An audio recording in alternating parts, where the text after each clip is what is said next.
Good morning. Today we're going to look at chapter 5, verse 5 of the Gospel of Matthew, and looking at the quote where Jesus says, "Blessed are the meek, for they will inherit the earth." But the question is, when was the last time you or I used the word meek? And what does it mean?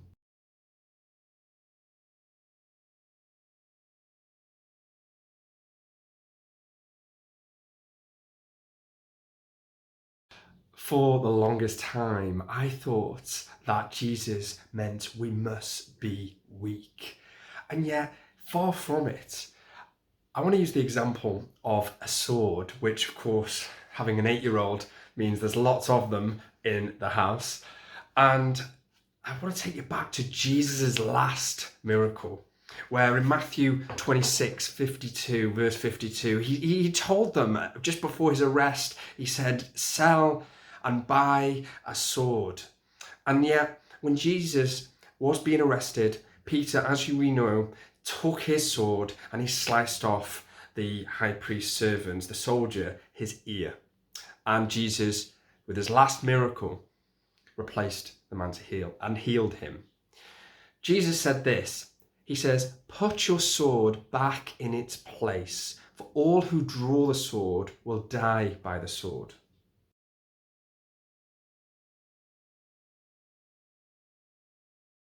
And so the question is, if Jesus asked them to bring a sword, why did he not want them to use it? And so this is a very good example of what Jesus means to be meek, is that we should have the potential to choose to use power and authority, but yet to have it controlled. Had Peter not have any weapon, there'd be no virtue in that. He'd be harmless. He wouldn't be able to be in a position to help or attack the soldier in any way and defend Jesus. Alternatively, what he did have was the sword. And yet what Jesus said, and this is probably a very clear definition of what he means, is that we need to keep our sword sheathed.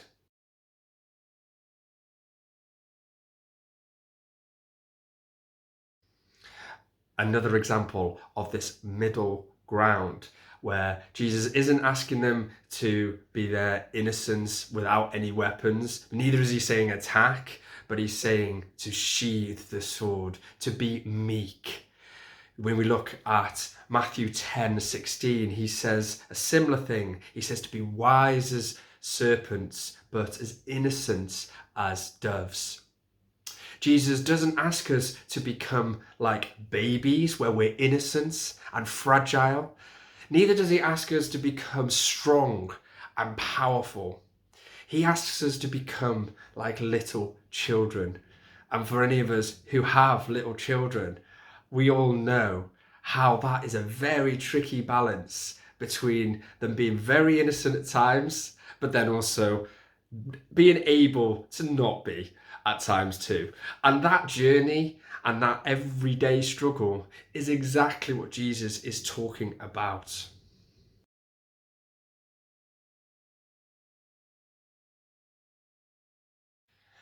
As we close today's vlog on Matthew 5:5, I want to close with this challenge, this question.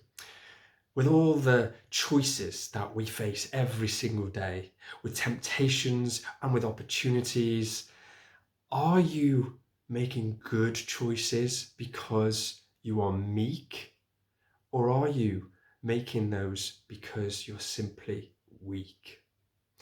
An example I want to give is my son, as I alluded to before. When he was a baby, I never said good boy to him.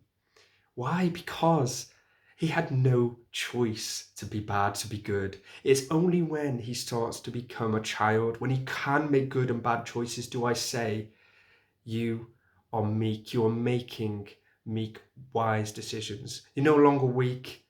You are making wise decisions, as we alluded to with the serpent before, but yet still have that innocence.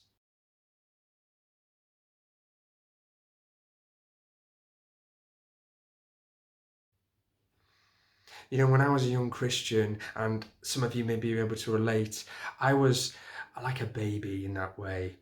I always wanted to be perfect. I always tried to do the right thing. I never wanted to say to people what I really thought, all thinking that I was virtuous. And yet, really, it just meant that I was just being weak. I had no sword. My hands, there was nothing I could do to harm. I was just fearful. And so what I quickly learned was that I needed to have this sword. I needed to be able to communicate my thoughts and my feelings to other people, to make decisions potentially affecting others in a way that I couldn't control, but learning to sheathe it and being able to be the best that I could be in Christ. And that is what I encourage us today, is to learn how to grow and how to become stronger, but to contain our strength and to know how we can use the sword of the Spirit to become more like Jesus.